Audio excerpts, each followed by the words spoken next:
Il vous est peut-être déjà arrivé d'avoir l'impression d'être observé chez vous, dans le métro ou dans la rue. Comme le sentiment qu'on vous épie un peu. Regardez les gens, les autres. Sont-ils tout à fait réels? Vous veulent-ils du bien? Et si nous étions tous des comédiens d'une sitcom qui ne dirait pas son nom? Dans The Truman Show, un film de 1998, Jim Carrey mène une vie paisible dans la ville de Sea Haven.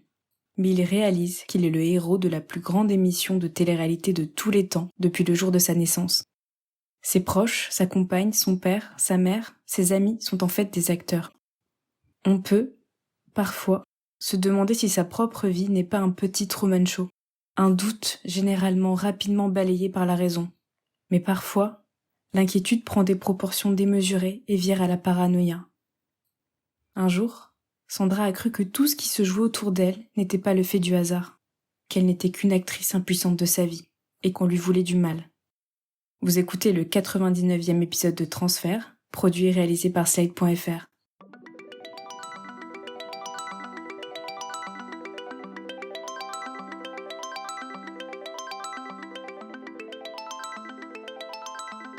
J'ai 17 ans, c'est l'année de mon bac, et là, je rencontre mon premier amour. C'est Léo, et je le rencontre en soirée. C'était une fête avec des amis d'enfance.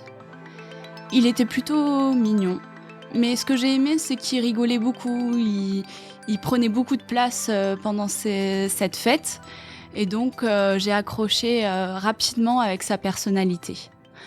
Il est en internat, donc je le vois que le week-end, mais on s'écrit très souvent. J'ai hâte à chaque fois de le retrouver le week-end. On rit énormément. Il est très agréable. Il m'emmène souvent chez lui, dans son appartement, où je rencontre ses parents. Sa mère est psychiatre. Son père travaille dans la biologie. Au fur et à mesure que les mois avancent, je le trouve un peu bizarre. Une fois, je suis rentrée chez lui, sa table basse était cassée. Et il m'expliquait qu'il était tombé dessus en rigolant. Et plus tard, quelques jours plus tard, il me dit « Mais en fait, c'est moi qui l'ai cassé. » Et là, je me dis « Oh, il s'énerve.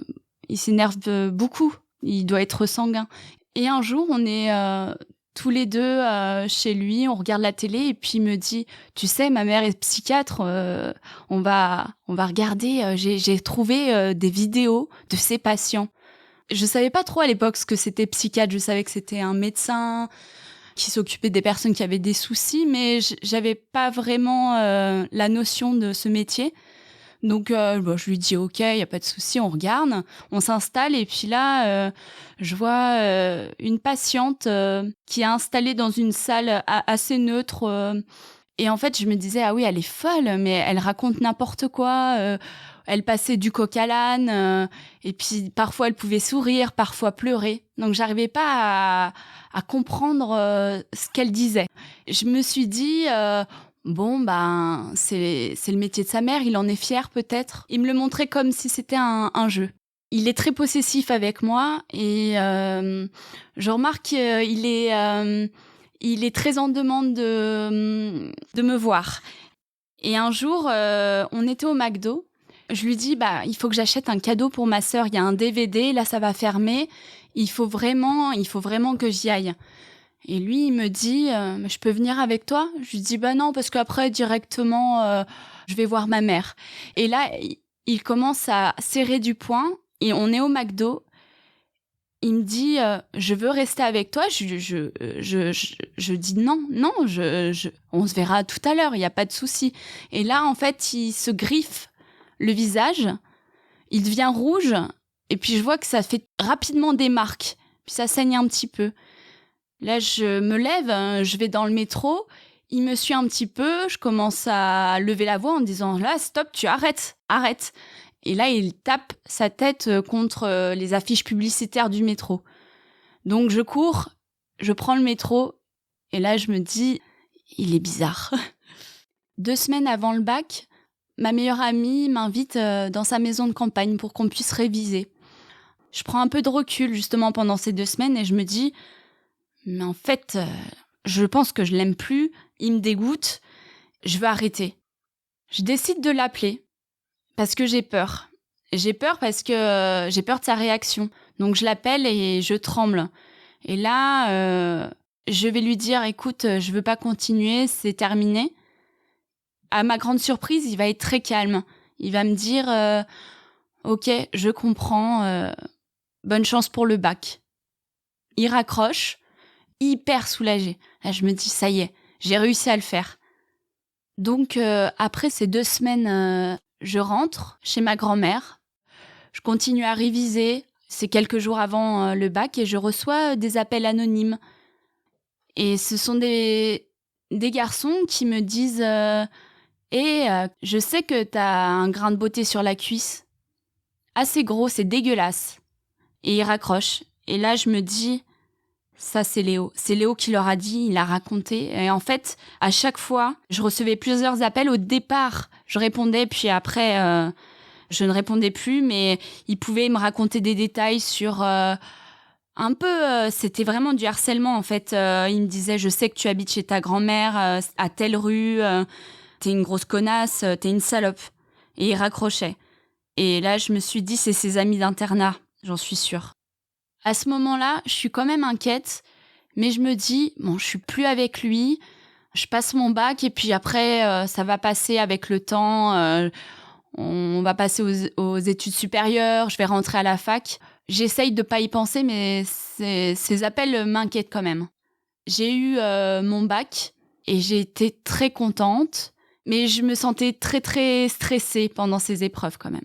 Après le bac, avec, mes amis d'enfance et mes amis de lycée, on décide de fêter ça chez un ami et à cette fête, eh ben, il y a Léo et je me dis: «Mais il a pas eu son bac, qu'est-ce qu'il fait là?» Je suis très, très stressée. Pendant cette soirée, je fais comme s'il était pas là.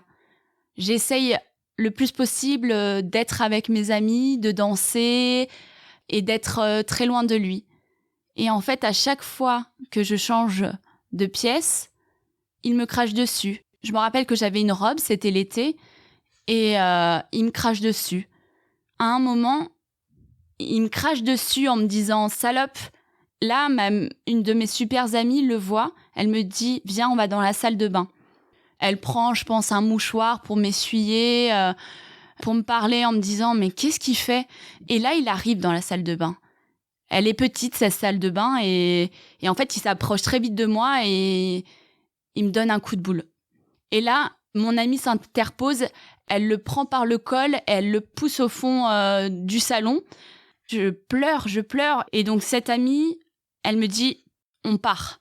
Donc, je lui dis: OK». J'éteins mon portable et je cours chez ma grand-mère.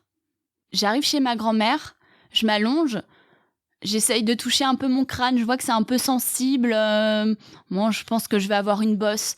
Mais en fait, je me dis: «Mais qu'est-ce qu'il a fait ?» Je tremble un petit peu, j'allume mon portable, j'arrive pas trop à dormir, je rallume mon portable et là, je dois avoir 5-6 messages vocaux.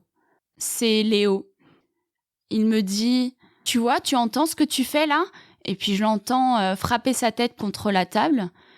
Il me dit: «Là, je suis en train de prendre des médicaments parce que tu vois, tout ce que tu me fais là, je veux mourir». Là, je me dis, et là, il est en train de faire une tentative de suicide. Je me dis: je vais appeler ses amis que je connais et qui règlent le problème eux. Donc j'appelle un gars que je connais très peu et je lui dis: bah là, Léo, j'ai reçu ses messages, il faut le rejoindre, il faut le contacter. Après le coup de fil, je m'endors. La nuit passe, je me lève et je reçois des SMS de ses potes. Ils me disent qu'il est interné en hôpital psychiatrique. Je suis un peu étonnée, mais pas trop en même temps. Je suis suivie depuis quelques années par une psychologue, pour d'autres raisons, et je lui en parle. Elle me rassure, elle me dit que j'ai fait ce qu'il fallait en prévenant ses amis, en le quittant aussi, parce qu'il était néfaste, et j'ai plus de nouvelles de lui. Après ça, je pars en vacances à la campagne avec ma mère. Ça me fait du bien. Je fais pas grand-chose et puis un jour, on décide d'aller faire les courses, donc je suis dans sa voiture. Mon cœur bat très vite. Je me dis, oula, qu'est-ce qui se passe? Je suis fatiguée, Et puis, de plus en plus vite, j'ai l'impression. J'ai du mal à respirer. Je demande à ma mère d'ouvrir la fenêtre. Je respire. Et, et je me dis, là, j'ai une maladie du cœur. Qu'est-ce qui se passe? Je vais mourir. Et puis, j'arrivais pas trop à réfléchir. Vraiment l'impression de tomber dans les pommes. J'avais vraiment l'impression que j'allais tomber. Et puis là, ma mère m'amène chez le médecin. Il m'ausculte, il me dit vous étiez stressée en ce moment? Je lui dis non, ça va. Vous avez fumé? Je lui dis non. Et puis il me dit je pense que vous avez fait une petite crise d'angoisse, donc je vous prescris un anxiolytique. Je le prends juste 1 ou 2 fois, et puis après ça passe.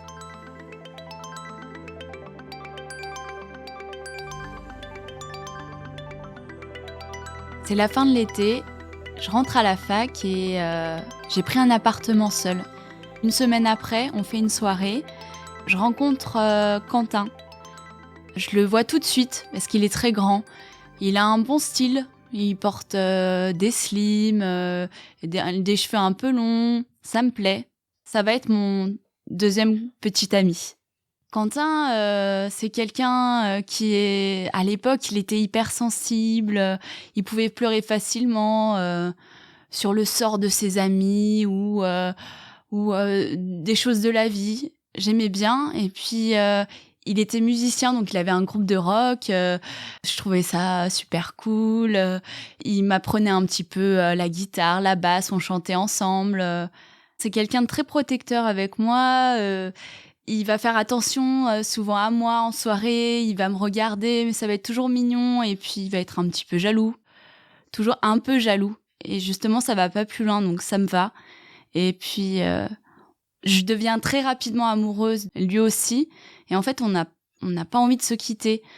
Il habite chez ses parents, donc je suis tout le temps chez lui. Je passe pratiquement pas de temps chez moi, et je rencontre sa famille, notamment sa mère. Et sa mère, c'est un peu la mère que j'ai jamais eue.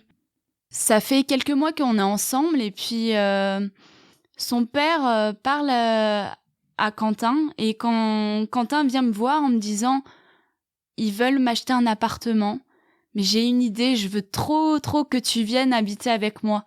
Moi, je me pose même pas la question en fait. Je me dis, de toute façon, mon appart à moi, en fait, j'y vais jamais et j'ai trop envie de vivre avec lui.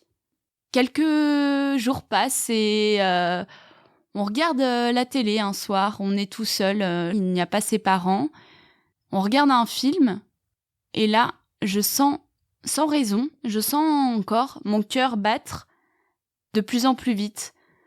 Je dis à Quentin, je vais pas bien. Je lui dis, je crois que je fais une crise d'angoisse. Et là, je me dis, oh non, ça recommence en fait. Donc, j'ai pas du tout envie de ça. Et puis, au bout de quelques heures, je commence à gérer cette angoisse et puis je m'endors. Et là, je me dis, c'est dur. C'est le début d'une période où je vais alterner des crises d'angoisse et surtout des insomnies. Ça, je connaissais pas.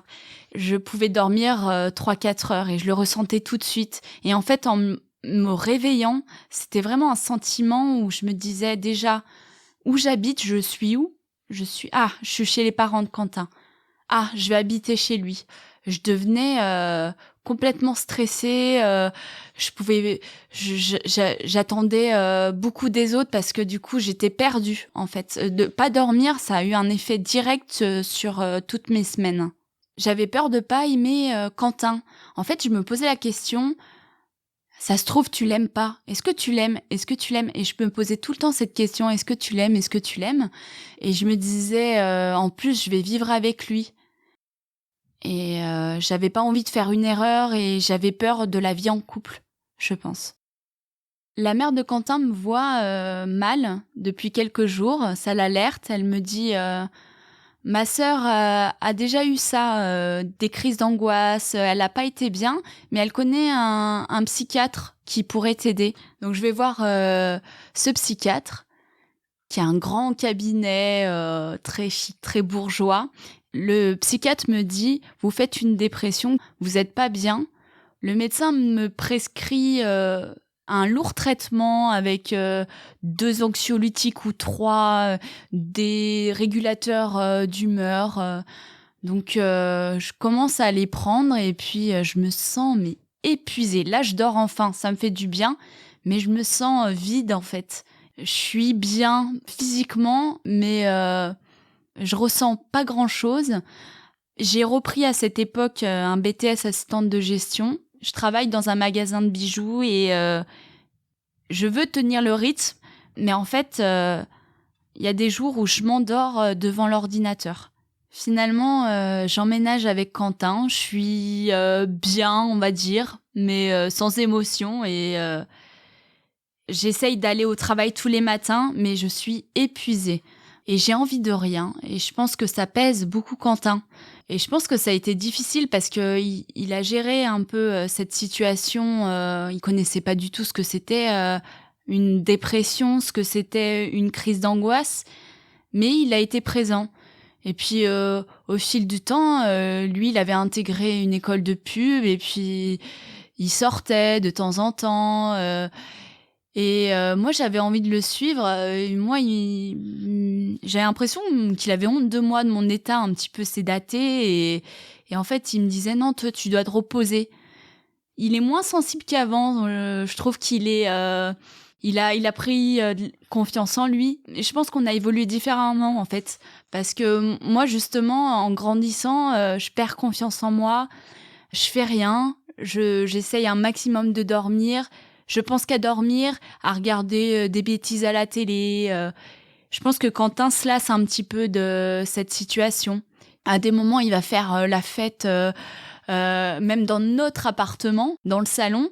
Je vais venir dire bonjour et puis essayer de me servir un verre. Et puis là, Quentin va me dire « Ah ben non, non, toi tu vas te coucher là. Demain tu travailles à ton magasin. » Et il y a cette tension qui arrive petit à petit. Il sort énormément. Moi, je reste beaucoup à l'appartement. Donc, on évolue complètement différemment. Je pense que pendant ces 3 ans de relation, on s'est pas vraiment quitté longtemps. Et je décide, après avoir passé mon BTS, que je n'ai pas eu d'ailleurs, de partir une semaine avec mes copines d'enfance. C'est cool. Je m'amuse beaucoup. Et j'ai peu de nouvelles de Quentin à ce moment-là, mais je me dis, bon, on va se retrouver. Je suis contente qu'on ait réussi justement à se quitter 7 jours et se retrouver. Donc, je passe cette semaine et je rentre chez nous. Je rentre de Londres, je m'allonge un peu dans notre lit, je me repose, je suis épuisée de cette semaine. Je me lève et je regarde une émission bête de télé-réalité. Là, Quentin vient me voir et me dit « Tu as cherché du travail ?» Je lui dis « Ben non, pas tout de suite. Là, j'ai besoin de relâcher un peu la pression de ces 2 ans de BTS. Puis je suis même pas sûre que je veux faire ça. » Là, il me dit « Mais en fait, t'es pas sérieuse. T'as pas d'ambition en fait au niveau du travail. » Il commence à me dire que je fous rien en fait, ni à la maison, ce qui est vrai. J'ai pas d'envie. Il me le reproche et il me dit là, moi je veux pas de ça en fait dans ma relation et là je te quitte en fait. Tu vas chez ta mère, tu vis plus chez moi. Et là je lui ai répondu mais je t'aime, tu m'aimes toi aussi, j'en suis sûre. Il me dit oui je t'aime mais je veux plus de cette vie en fait avec toi. Donc tu prends tes affaires et tu vas chez ta mère.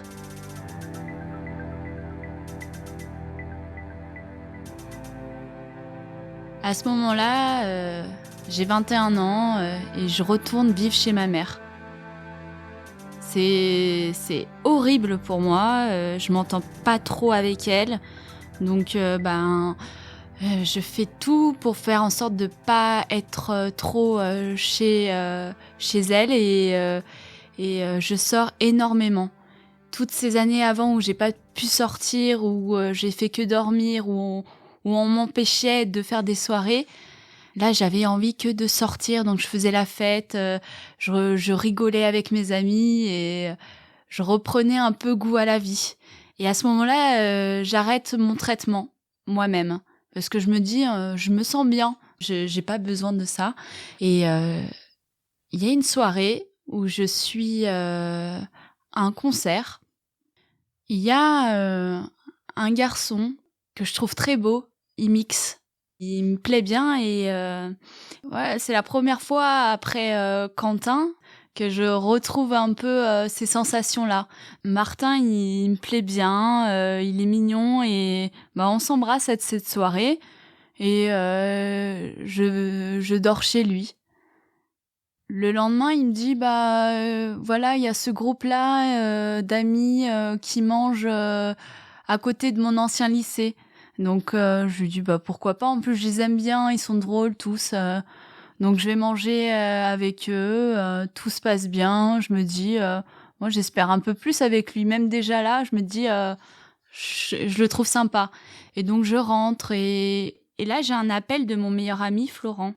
Il me dit du coup paraît que t'as mangé avec Martin. Je lui dis ouais, comment tu sais ça? Il me dit juste fais gaffe quand même, je pense qu'il se sert de toi. Je lui dis comment ça il se sert de moi, je le connais à peine. Il me dit en fait au lycée il y a une fille dont il est éperdument amoureux et il veut la rendre jalouse, donc je pense qu'il se sert de toi, tu prends un peu tes distances. Et donc je lui dis on se revoit, on se rappelle, hein. Donc je raccroche et je me dis bon, j'ai pas envie de ça, donc je vais voir avec lui comment ça se passe par la suite. Au fond de moi, ça m'énerve énormément et ça m'inquiète aussi. J'ai ce sentiment-là où ça m'inquiète. Quelques jours passent et je reçois un autre appel de Florent. Il me dit je suis à un concert, tu peux venir, en plus je suis tout seul, allez viens, tu m'as dit que tu viendrais. Et là, je suis persuadée qu'il est avec ce fameux Martin. Et je lui dis t'es avec qui là? Je suis persuadée qu'il me ment. C'est sûr et certain, il est pas tout seul, il peut pas être tout seul à un concert, mon pote, c'est impossible. Donc je lui dis arrête tout de suite, moi je joue pas à ce jeu-là. Martin, s'il est fou, moi j'en veux pas. Il est dangereux, mais moi je veux pas de ça. Donc je le raccroche et je suis très énervée et je me dis là il y a quelque chose qui se trame derrière moi, il y a un truc là je l'ai pas saisi, mais je veux pas de ça et je veux faire en sorte que ce Martin me fasse pas de mal. Peu après, je sors de chez mon père et j'ai ce sentiment qu'on me regarde, qu'on me suit. Je suis dans le métro, je prends l'escalator pour sortir. Il y a un homme devant moi qui est de dos, qui croise les bras et en fait son doigt montre quelque chose. Et j'ai l'impression qu'il me dit quelque chose en fait, que c'est adressé à moi.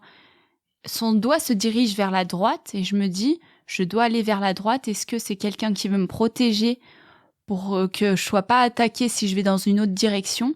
Donc j'ai l'impression vraiment qu'il y a des signes. Là, c'est des signes et soit il y a des personnes qui me veulent du mal ou des personnes qui veulent me protéger. J'ai l'impression que derrière moi, il y a quelqu'un qui me suit, donc je suis à l'affût dans la rue, je regarde de partout et je me dis, Martin, il est hyper dangereux, il a dû mettre ses potes dans le coup, ils veulent me faire du mal. Je sais pas pourquoi, mais je suis sûre de ce sentiment. Et puis, je rentre à ce moment-là chez ma mère et j'allume la radio et c'est le commencement en fait de... Je ressens que il y a des signes de partout. Et en fait, ça va m'être destiné. C'est-à-dire que cette musique, elle va parler, elle va dire un prénom. Et ce prénom, je le connais parce que c'est le grand-père de ma cousine. Et je me dis, il y a des signes partout. Là, je suis en danger. Il faut que j'écoute tous ces signes pour m'en sortir. À ce moment-là, j'ai peur de mourir, qu'on me tue. J'ai vraiment l'impression que quelqu'un me veut du mal, donc peut-être ce Martin, mais j'en suis pas si sûre. Mais je suis vraiment effrayée. Et donc ces signes commencent à être un peu de partout. Je vais dans la salle de bain, je me lave, et puis là, Je regarde un peu le coin de la salle de bain, les recoins du mur. Je me dis, ça se trouve, il y a une caméra qui est cachée, qui est en train de me filmer pour qu'après on se moque de mon corps. Donc, je me cache un petit peu avec la serviette. Je me dis, mais je peux pas me laver. Puis après, je me dis, mais non, allez, je m'en fous, je me lave quand même. Je me souviens qu'à un moment, je veux fumer une cigarette. J'ouvre la fenêtre et puis il y a une école en bas. Et il y a tous les lycéens qui sont en bas. J'ai le sentiment qu'ils me regardent. Je me dis, ce sont des amis de Martin. Ça y est, encore, il a ramené... il y a des espions parmi eux. Ils me surveillent. Je ferme la fenêtre. Je préfère fumer à l'intérieur. Je veux me protéger. Je veux pas mourir. Là, ma mère me trouve vraiment bizarre. Parce que... Je suis un peu dans l'appartement, je parle toute seule à des moments et elle me dit ça va, tout va bien. Je lui dis oui ça va, mais parle pas trop parce qu'on nous écoute. Et donc là elle me dit mais tu dis n'importe quoi, arrête, tu me fais peur, arrête. Et là elle appelle mon grand frère qui vient à la maison. Il arrive. On s'installe et c'est le moment de manger. Et puis à la télé, il y a l'émission de Nagui. Puis je regarde attentivement cette émission. Et en fait, il y a pas mal de questions auxquelles j'arrive à répondre. Et en fait, je me dis, Nagui, il entend mes réponses. Il entend mes réponses et je vais peut-être avoir un cadeau. Donc, je suis à côté de mon frère et puis je rigole, je dis mais regarde Nagui, il dit la réponse que j'ai dit, je vais gagner. Et mon frère, il rigole un peu parce qu'il pense que je joue la comédie et je lui dis non, mais on va gagner. Il rigole, mais en même temps, il dit mais que ça va pas trop là, repose-toi un petit peu. Et puis ça repart de plus belle à chaque fois. Je dis, Nagui, je suis sûre qu'il m'entend. Alors, s'il m'entend, c'est que tout le monde m'entend. Donc, je vais jeter la télé par la fenêtre. On était au 5e étage. Et du coup, mon frère, là, il me regarde dans les yeux. Il me dit, là, ça va pas. Et, écoute-moi, là, tu dis n'importe quoi. Il y a un petit laps de temps où je le crois, où je me dis, oui, c'est vrai, là, je suis un peu bizarre. Je l'écoute et 5 minutes après, je retourne dans ce même schéma. Mes parents et mon frère sont très inquiets. Et ma maman me dit, on a pris rendez-vous chez le médecin généraliste, que je connais bien, donc on va y aller tous ensemble. Je me dis, mais pourquoi elle veut m'amener chez le médecin ? Est-ce que c'est encore pour me protéger ? Est-ce que c'est un piège ? Donc bon, je fais confiance en ma maman et je vais chez ce médecin. Ma mère prend un temps avant que je le voie avec ce médecin pour lui parler. Pendant ce temps, je suis en salle d'attente avec mon père et mon grand frère et je fais le clown. Je leur dis ils veulent que je joue la comédie, ils me disent mais de qui tu parles ? Je lui dis mais ces gens-là qui me veulent du mal, ils veulent que je joue la comédie. Donc je vais être drôle. Donc je commence à danser, je commence à dire que je vais être une star et je les fais rire, mais en même temps c'est toujours ça, c'est je suis drôle mais inquiétante. Puis je vais voir ce médecin généraliste. Et il me pose des questions et puis il écrit sur son ordinateur. Et j'arrive pas trop à comprendre ces questions et je lui dis tout de suite, en fait là, vous écrivez à qui sur votre ordinateur ? À qui est-ce destiné ce que je dis ? Et donc le médecin, il me dit, en fait, je suis là pour vous aider. Qu'est-ce qui se passe ? Qu'est-ce que vous ressentez ? Je lui dis non, je sais que je suis sur écoute. Je ne vous dirai rien. Je suis en danger de mort et je veux protéger ma famille avant tout. Parce que je me dis, si ce Martin, il me veut du mal ou une autre personne, tant pis, je gérerai, mais je veux pas que ma famille soit dans le coup parce qu'ils sont avec moi. À ce moment-là, le médecin écrit une lettre pour que j'aille aux urgences psychiatriques. On rentre chez ma mère, tous ensemble. Je me mets dans un coin sous la table et je suis un peu prostrée et j'ai peur. Mon frère vient me parler. Il me dit, tu sais, on fait ça pour t'aider, pour ton bien. Hein. On veut pas te lâcher. Et à un moment, je l'écoute. J'ai de l'émotion pour la première fois. Je suis plus trop drôle. Je l'écoute. Et 5 minutes après, je repars dans mes délires. Et là, je me dis, je sais pourquoi ils m'emmènent aux urgences psychiatriques.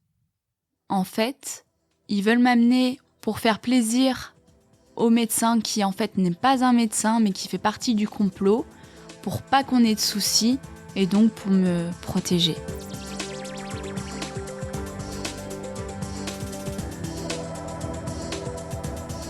J'arrive à l'hôpital avec mes parents, mon frère. Ils nous accueillent et il y a un infirmier qui demande à nous voir tous ensemble. Et je me méfie un peu de cet infirmier. Il est rigolo, mais en même temps, je me dis, en fait, il veut me faire passer un test. Mais un test pourquoi ? Et puis je me dis, peut-être que c'est de la télé-réalité et que je vais devenir une star. Parce que toutes ces caméras qui sont installées de partout, chez moi, dehors, c'est peut-être parce que j'ai un potentiel artistique. Je me dis, il faut que je lui fasse croire peut-être un peu que je suis malade aussi à cet infirmier. On sait jamais, il peut faire partie du complot. Donc, je dis un petit peu n'importe quoi. J'essaye de dire ce qu'il veut entendre en disant oui, je vais bien. Ou à des moments, oui, je me sens pas bien, déprimée. Et puis là, je regarde mon père et il a les yeux rouges. Et il est en même temps très calme. Mais j'ai l'impression qu'il bouillonne en lui. Et je me dis, il a peur. Donc, ok, je vais rester peut-être cette nuit dans cet hôpital. Et donc, je dis à l'infirmier que j'ai besoin d'être soignée. Et je dis au revoir à mes parents, sans plus, parce que je me dis que le lendemain, je vais les retrouver. Et ils partent. Là, il y a une jeune médecin qui vient m'ausculter. Elle me montre la chambre. Donc, il y en a plusieurs, et puis c'est une petite chambre simple. Je me dis, je vais être bien, là, cette nuit. Je tourne un peu en rond, quand même. Je me dis, c'est un peu bizarre. Qu'est-ce que je dois faire si je suis filmée, peut-être que je dois jouer la comédie ou faire des chansons, chanter, jouer de la musique. Donc, je vais dans la salle d'attente. Et là, les portes s'ouvrent. Il y a un policier, des pompiers, avec une personne, un SDF, je pense. Et là, en voyant les policiers, je me dis, mes parents, il y a eu un souci. Ils sont venus annoncer quelque chose, ils ne veulent pas me le dire. Ils sont venus annoncer que mes parents sont morts ou qu'il y a eu un accident de voiture, peut-être, quand ils sont repartis. Ça a marché, en fait, tout ce qui s'est tramé derrière mon dos. Et ben voilà, ils ont tué mes parents. Donc, je pousse un peu les policiers en me disant je veux aller les voir, je veux voir mes parents. Donc, j'essaye de sortir de cet accueil d'urgence. Et ils me retiennent. Là, les infirmiers prennent le relais. Donc, ils me contiennent. Ils m'amènent dans cette chambre. Et là, ils m'attachent. Ils m'attachent les mains, les pieds avec des sangles. Je les regarde, je dis, mais je jouais la comédie, je suis pas folle. Hein. Et puis là, il y a cette médecin qui arrive, qui me dispute un peu en me disant, il faut vous calmer là. Je lui dis, mais vous aussi, vous êtes dans le coup, mais s'il vous plaît, madame, s'il vous plaît, aidez-moi, je suis trop en danger. Et elle sort une seringue. Et je lui dis, mais qu'est-ce que vous faites ? Non, je suis pas folle, je veux pas être tuée non plus. Donc elle me pique. Et là, je me sens toute molle physiquement et je m'endors dans les quelques secondes après l'injection. J'ai l'impression d'avoir deux pensées, c'est-à-dire que d'une part, il y a ce Martin qui me veut du mal, et puis se rajoute à ça la question des caméras, parce que je me dis, est-ce que en fait c'est pour me faire du mal ou c'est parce qu'ils m'aiment et que je suis dans une émission de télé-réalité, quelque chose de nouveau peut-être, donc c'est un espèce de test. Donc je suis pas sûre, mais il y a des moments où je vais penser que à ce complot et d'autres moments que à cette télé-réalité. Et parfois, c'est les deux en même temps et je crois à trop de choses. Le lendemain, je suis transférée dans une unité psychiatrique. On me guide vers la salle de restauration. Je m'installe et puis je fais pas du tout attention aux autres, mais en fait, je vois qu'il y a des médicaments à côté de ma place. Et en fait, il y a une aide-soignante qui vient me voir et qui me dit « Madame, il faut que vous preniez ces médicaments. » Je refuse catégoriquement. Et là, je fais une crise où j'hurle, où je dis bon, je veux sortir, laissez-moi. Donc j'essaye de encore sortir de cette unité. Là, les infirmiers me contiennent à nouveau et je suis mise dans une chambre d'isolement où il y a rien en fait. Il y a juste un lit, du béton et des toilettes un peu plus loin. Ça s'apparente vraiment à une chambre de prison. Et au départ, je suis pas attachée, mais j'ai envie de sortir, donc je prends le lit et je le pousse très fort contre le mur, donc je fais un petit trou, mais ça fait quand même un gros bruit. Les infirmiers reviennent, ils me disent que là, ce n'est pas possible. Là, ils m'attachent. Dans cette chambre d'isolement, j'ai perdu la notion du temps. Je sais pas quel jour on est, j'ai l'impression d'être attachée tous les jours ou plusieurs heures par jour. Je sais même pas si ma famille est encore vivante. Je sais même pas si mes amis sont aussi vivants. Mais surtout, est-ce que moi, là, je suis peut-être pas vivante, en fait. Je suis peut-être au purgatoire. Et je pense que j'ai été dans cette chambre bien 3 semaines. Je comprenais pas pourquoi j'étais enfermée. Un jour, une infirmière vient me voir et elle me dit il y a ta mère. Je me dis mais elle est morte en fait. Est-ce qu'elle se fout un peu de moi? Mais j'y vais. Il y a le médecin qui me suit depuis quelque temps aussi qui est là. Je la regarde. Elle ressemble à ma mère, mais je trouve un truc différent chez elle. Je regarde même ses bagues en me disant oui, c'est bien la même, mais c'est toi maman? Je la touche un peu de partout, le visage, je lui dis c'est toi maman ou est-ce que c'est une actrice? Et en fait, cet entretien, il durera même pas 2 minutes puisque le docteur me dit vous retournez dans votre chambre.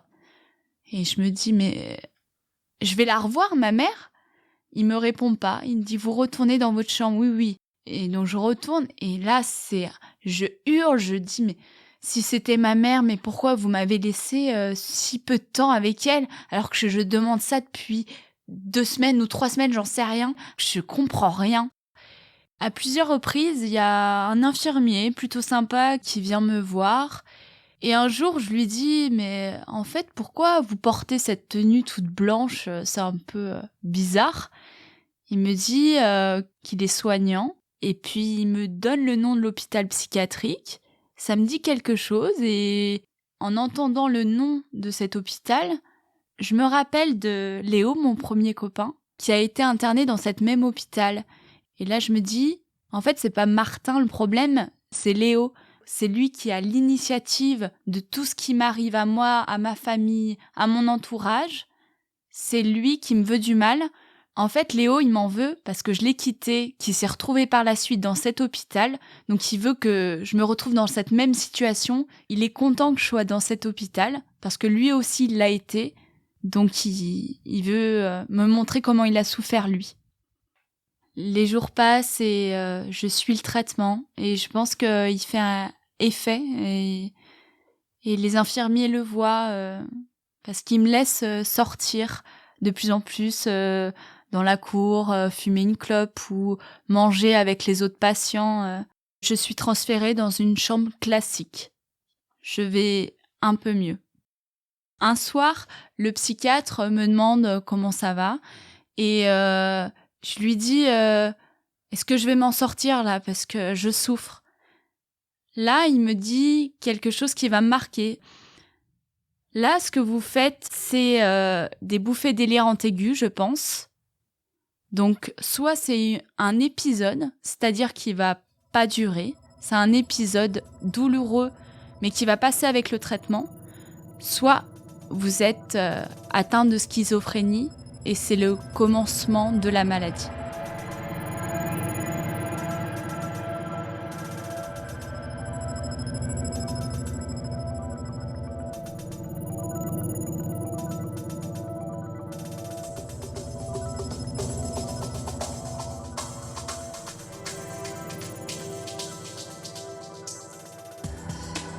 Je vais un petit peu mieux et les soignants, l'équipe médicale autorise mes parents à venir me voir. Au départ, un tout petit peu. Puis mon père vient tous les soirs après son travail. Parce que j'ai un peu du mal, je pense avec le traitement, à tenir ma cuillère. Et donc il me donne à manger, il me parle, il me rassure. Et j'ai les premières permissions de l'équipe soignante.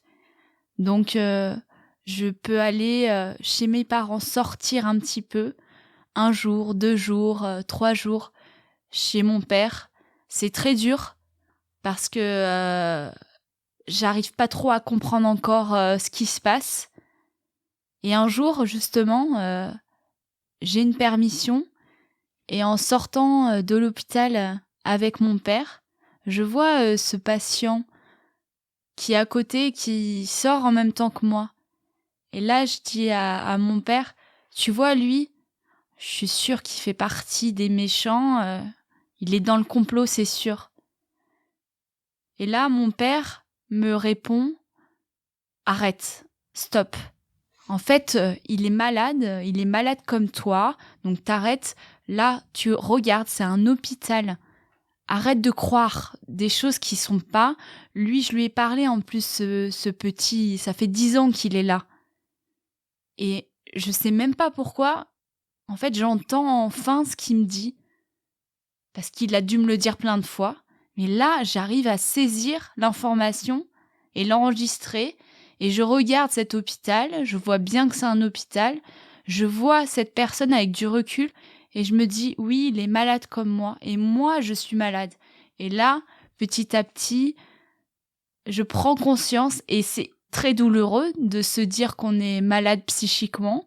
Je saurais pas trop l'expliquer, mais ça me fait beaucoup d'effet, en fait. Je prends conscience des choses comme si ça a été un vrai déclic pour m'en sortir. Comme si je me réveillais d'un cauchemar et là, je me disais...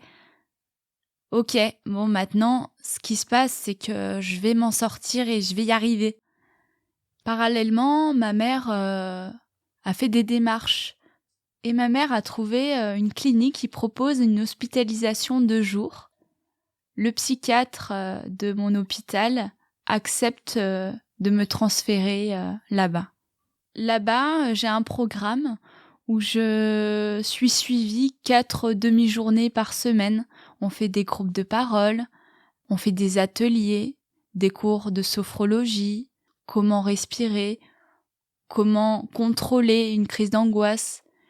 Il y a aussi une assistante sociale qui me parle d'un possible avenir. En fait, c'est comme si je revenais d'un coma. Je le compare souvent à ça parce que je pose des questions qui me paraissent improbables. C'est-à-dire que je vais appeler ma petite sœur en lui disant, en fait, est-ce qu'on se lave le matin ou le soir ?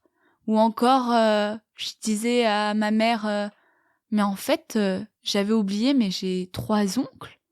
Plein de petites choses, ou même pour aller acheter une baguette, compter et dire à la boulangère pourrais-je avoir une baguette, donner la somme exacte.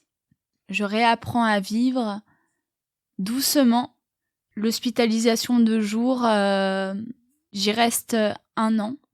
1 an où je suis assidûment, comme si c'était une école en fait. Plus le temps passe et plus je me sens mieux, je me retrouve. Au bout d'1 an, bon, je reste un peu fragile, mais ça va beaucoup mieux. Je revois mes amis, il y a des amis qui comptent beaucoup pour moi, mes amis d'enfance, ma famille, je passe beaucoup de temps avec eux, ils me soutiennent et je sens que je suis en train de sortir de cet état affreux.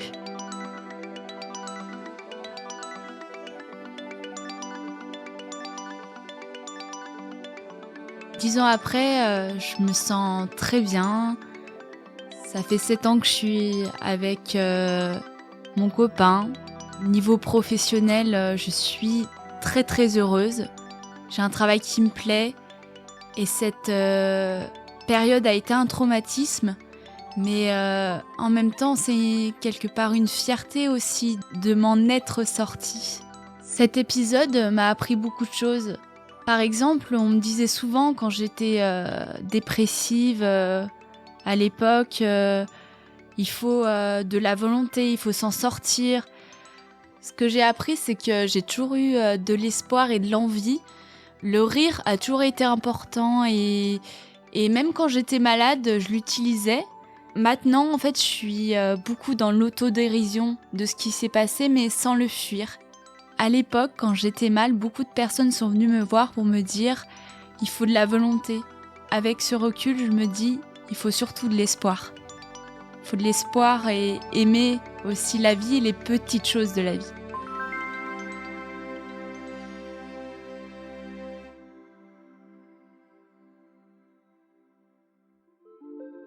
Ce 99e épisode de Transfert a été produit et réalisé par Slate.fr, sous la direction de Christophe Caron et Benjamin Septem-Ours avec Aurélie Rodriguez. La musique est d'Arnaud Denzler. Retrouvez l'intégralité des épisodes de Transfert sur Slate.fr ou sur votre application de podcast préférée. À dans 15 jours.